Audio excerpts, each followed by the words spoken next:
Hola, nosotros elegimos el movimiento de Tlatelolco y el título es Tlatelolco, Movimiento Estudiantil y Matanza de Tlatelolco en 1968 y sus repercusiones sociales. Elegimos este tema porque recientemente, el pasado de octubre, cumplió los 50 años de que ocurrió. Además que es un día fúnebre para México, pero marca la pauta de lo que sería paulatinamente el retroceso del autoritarismo en México, que en ese tiempo era bastante grave.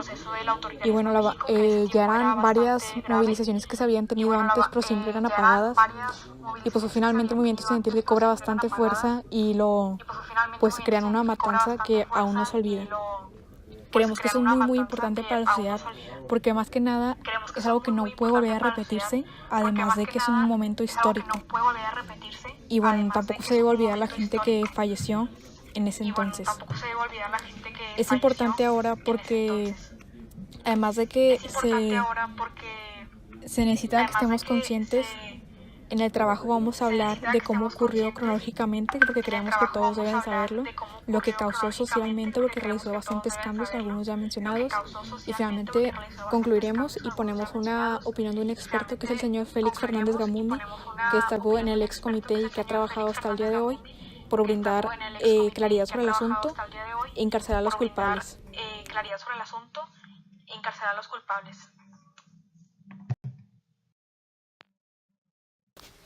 Para entender este caso tenemos que entender el contexto histórico en el cual se estaba basando. Hay dos tipos de contexto, el internacional y el nacional.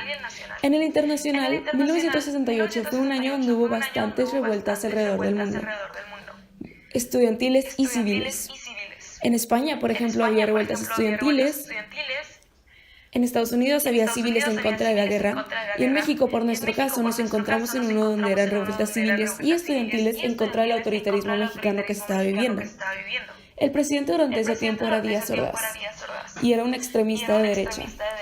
Todo el conflicto comenzó cuando el Politécnico y la UNAM entraron en un pequeño conflicto y la Policía Nacional intervino entrando al campus de la UNAM, lo cual violó completamente la autonomía de esta escuela. Los estudiantes se vieron incómodos ante esa situación y decidieron hacer una marcha. Pero poco a poco se iban acercando más personas civiles, no necesariamente estudiantes, que también estaban peleando no por la autoridad de la UNAM, sino por el autoritarismo que se estaba viendo intensamente en México. Poco a poco las marchas fueron haciéndose más y más intensas, y el gobierno los había intentado calmar. Y de hecho hubo muertes antes de la matanza de Tlatelolco, pero no de un número tan inminente. Al ver que esto no pasaba, un día se reunieron y mientras daban una junta para explicar 6 demandas que le tenían al gobierno de Díaz Ordaz, un helicóptero llegó y empezó a circular, donde tiraron 3 bengalas que se supone que son para decir dónde se tenía que atacar. Y entró los militares junto con los policías a atacar a las personas que estaban dentro de esta junta. Estos eran mayormente estudiantes. Esta junta había sido organizada por el Consejo Nacional de Huelga, que nació gracias a este conflicto. Al siguiente día la plaza estaba completamente limpia, no había manchas de sangre y los cuerpos de la gente que había muerto fueron desaparecidos. Hasta la fecha no se sabe cuántas personas murieron en este encuentro. Después se dio a conocer que uno de los responsables de las primeras muertes fue el Batallón Olimpia, una organización, una rama que trabaja para el gobierno.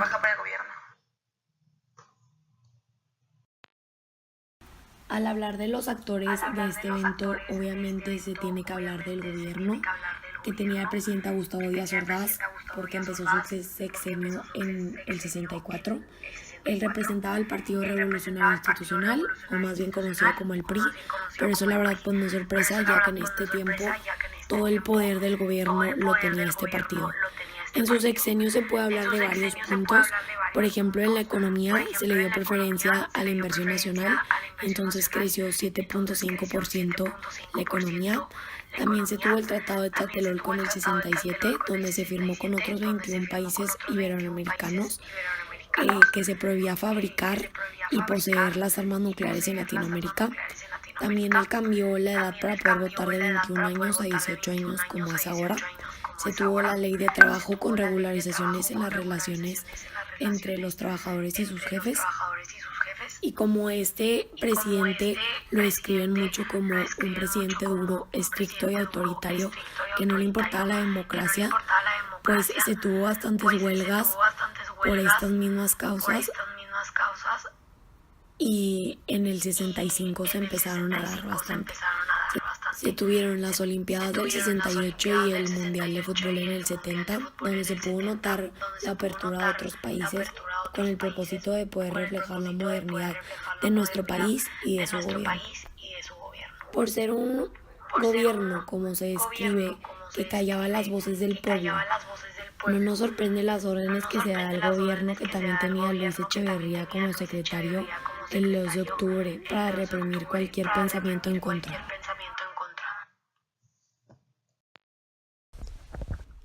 Los principales actores del conflicto fueron los estudiantes. El conflicto comenzó con estudiantes de la vocacional 2 y la vocacional 5 del Instituto Politécnico Nacional contra estudiantes de la preparatoria Isaac Ochoa, afiliada a la UNAM. Sin embargo, después de que las Fuerzas Armadas del gobierno se metieran en el conflicto, otras instituciones participaron también, como la UNAM, la Normal Superior, la Escuela Nacional de Agricultura de Chapingo, la Universidad La Salle, la Universidad Iberoamericana, entre otros. En el conflicto influyeron grupos estudiantiles del IPN. Sin embargo, el 3 de agosto de 1968, el director general Guillermo Massieu accedió a encabezar las marchas con la finalidad de que ninguna organización estudiantil fuera la responsable principal o patrocinadora de las marchas.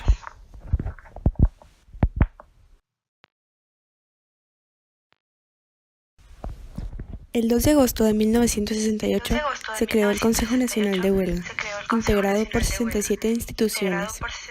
El Consejo Nacional de Huelga lanzó un pliego petitorio con 6 peticiones principales: libertad a todos los presos políticos, derogación del artículo 145, que habla sobre el delito de disolución social a quien realice de forma escrita, por medio de propaganda, símbolos, etc., la difusión de ideas o programas que afecten el reposo público o la soberanía nacional, la desaparición del cuerpo granadero, la destitución de los jefes policíacos Luis Cueto y Raúl Mendiola, la indemnización a las víctimas de los actos represivos y el deslinde de responsabilidades de los funcionarios involucrados en actos de violencia contra los estudiantes, y establecer un diálogo público entre autoridades de la CNH para negociar las peticiones.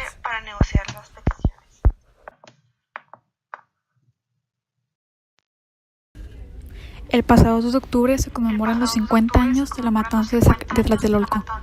Comenzó como un movimiento estudiantil, pero desencadenó una repercusión que nadie esperaba, especialmente de los ciudadanos frente al gobierno. Pues ya sabe lo que pasó, lo que ocurrió sobre la masacre que causó el gobierno, y se demostró el gran poder autoritarista que este tenía. Pero ¿cuál ha sido el impacto que genera y por qué no debe olvidarse? El 2 de octubre fue la cúspide de los movimientos sociales en México. Fue un pueblo inconforme hacia su gobierno. Recordemos que había habido varios movimientos, pero este fue el que acabó peor. Y bueno, eso refleja la unión y la fuerza de la comunidad. Y aún después de los 50 años la lucha permanece. Tenemos que aún hay gente, que la impunidad sigue y que todavía el excomité de aquel entonces sigue luchando por encarcelar a los culpables. Y pues como dicen algunos, la herida sigue abierta y es que aún siguen ocurriendo. Tenemos el ejemplo de Ayotzinapa, algunos otros en los años anteriores. Y bueno, pero también esto logra un gran avance porque incluso en el 2000 tenemos por primera vez que el partido autoritario, el PRI, la dictadura perfecta, acaba con la entrada del PAN con Vicente Fox, y ahora en diciembre entra por primera vez en México el primer presidente de izquierda, Andrés Manuel López Obrador. Bueno, el 2 de octubre también ha creado obras de investigación, poesía, documentales e incluso una serie de televisión, todo eso tratando de mostrar más luces en movimiento Y bueno, es algo que no debe olvidarse, es algo que está presente en los ciudadanos. Tenemos que todavía el 2 de octubre tiene ahora una placa en el Congreso de los Diputados y también es Día de Luto Nacional. Y es algo que se sigue enseñando en todas las escuelas y universidades sobre la importancia del movimiento y cómo la fuerza estudiantil o la fuerza de los ciudadanos tiene efecto cuando logran juntarse. Y sobre todo es algo que no debe repetirse y es por eso que no debe olvidarse.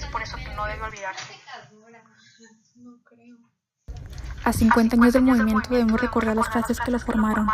Únete, pueblo, ni perdón ni olvido, y 2 de octubre no se olvida.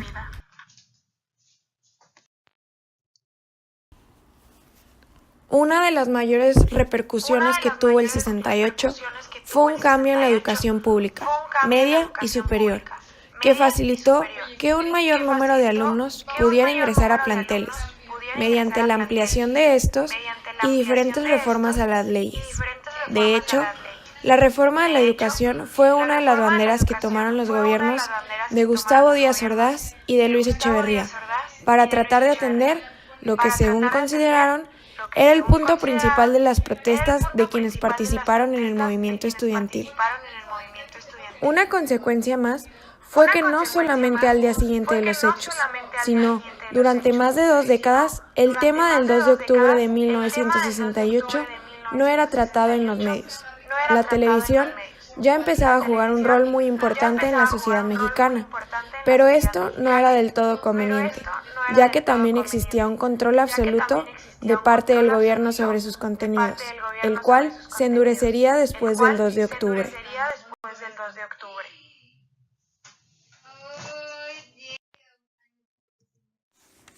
El día 2 de octubre de 1986, México sufrió una transformación total, la cual nos llevó a espacios más democráticos y a otros llenos de inseguridad y violencia, que hasta la actualidad siguen acechando a nuestro país. En el año del 2014, México volvió a vivir una masacre, 42 estudiantes desaparecidos. El caso Ayotzinapa. El día 2 de octubre del 2014 se celebrarían manifestaciones conmemorativas a lo ocurrido en Tlatelolco del 68. Es por esto que estudiantes de la Escuela Normal Rural de Ayotzinapa habían estado recolectando, tomando autobuses y gasolina, ya que su principal propósito era ir a asistir a los eventos, lo que al gobierno no le favorecía. Es por esto que la noche del 26 de septiembre del 2014, los estudiantes en su trayecto hacia la Ciudad de México salieron de Ayotzinapa hacia la ciudad de Iguala, Guerrero. Los estudiantes iban custodiados por elementos de la Policía Federal. Sin embargo, la madrugada del 27 de septiembre fueron interceptados por miembros de la policía local y por el grupo delincuencial Guerreros Unidos. Esto en la parte de la carretera donde frente al evento estaba un cuartel militar.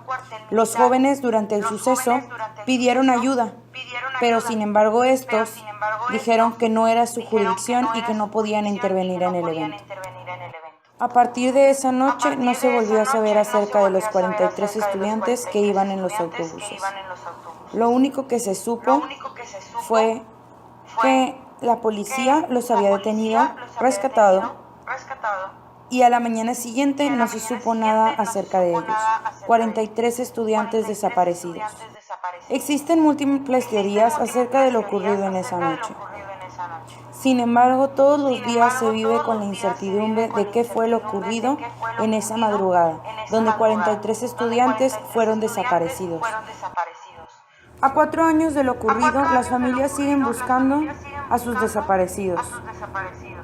Piden justicia bajo el lema: vivos se los llevaron, vivos los queremos. En cuanto a lo ocurrido, las autoridades, el gobierno no respondió como lo debió de haber hecho. Una de las múltiples teorías que existen acerca del suceso es que la presidencia municipal de Iguala estaba coludida con el narcotráfico y fueron la policía quienes le entregó a los 43 estudiantes al crimen organizado. Ellos fueron quienes los desaparecieron. El informe de la Procuraduría General de la República llegó a la conclusión que fue el gobierno de Iguala quien estaba coludido con el narcotráfico y quienes la policía entregó al crimen organizado a esos 43 estudiantes. Las injusticias siguen ocurriendo. Aún en la actualidad, el gobierno no responde a las faltas que se cometen en nuestro país. Lo ocurrido en el movimiento del 68, con similitudes a lo ocurrido en Ayotzinapa, son un claro ejemplo de esto. Sin embargo, el movimiento del 68, Tlatelolco, no es Ayotzinapa. Sí tiene similitudes. Como ya lo mencioné, las injusticias siguen ocurriendo. Y eso fue lo que ocurrió en ambos sucesos. Hubo injusticias por parte del gobierno, por las cuales muchas personas perdieron la vida. Como ya mencioné, su similitud es esa. Sin embargo, ambos sucesos fueron ocurridos e iniciados por diferentes causas. Lo ocurrido en el 68 se refería a choques ideológicos. El caso Ayotzinapa, los jóvenes que venían de la normal rural, durante muchos años atrás habían estado peleando por un sistema educativo que al gobierno no le favorecía. Es por eso que el gobierno siempre estaba detrás de ese grupo de estudiantes que, aparte de que al gobierno no le favorecía su sistema, pues estaban vinculados con todo lo del movimiento del 68, ya que estudiantes en aquella época, estudiantes de las normales rurales, formaron parte del Consejo Nacional de Huelga. La madrugada del 27 de septiembre del 2014 será recordada para siempre por los mexicanos, ya que esa noche el gobierno se volvió a presentar de una manera indebida, esto con injusticias y represiones hacia la sociedad civil.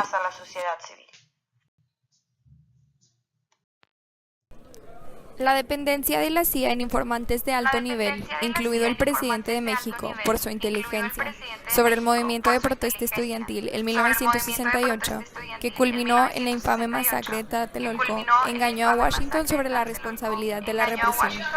Los documentos desclasificados de los Estados Unidos revelan el reclutamiento de agentes por parte de la CIA entre los niveles más altos del gobierno mexicano de 1956 a 1969.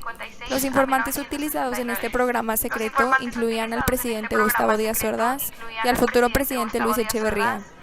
Los documentos detallan las relaciones cultivadas entre los oficiales superiores de la CIA, como el jefe de la estación Winston Scott, y los funcionarios del gobierno mexicano a través de una red secreta de espías llamado el ITEMPO.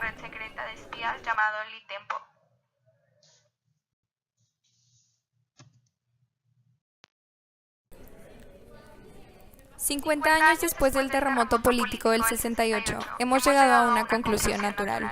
Aunque el PRI aún sobrevive, ya no es un sistema, sino solo una parte más, incapaz de disipar las sombras de su pasado. Su derrota en las recientes elecciones es la mayor prueba de que los mexicanos hemos estado viviendo durante 20 años bajo un régimen democrático que garantiza las libertades básicas y la alternancia de partidos gobernantes en todos los niveles. Con las reglas e instituciones de esta misma democracia y aprovechando al máximo las libertades que brinda, Andrés Manuel López Obrador logró un grado de apoyo de los votantes que le dio a él y a su partido el control del Congreso. La ruta está abierta para que modifique la Constitución y domine el Poder Judicial. Tendrá el poder absoluto, como los presidentes anteriores del PRI, incluidos el señor Díaz Ordaz y el señor Echeverría. Esperemos que se use ese poder con moderación, tolerancia, respeto por la pluralidad y la voluntad de dialogar, cualidades que los presidentes anteriores no mostraron, y que respete plenamente la libertad de expresión, el legado más importante del movimiento estudiantil de 1968.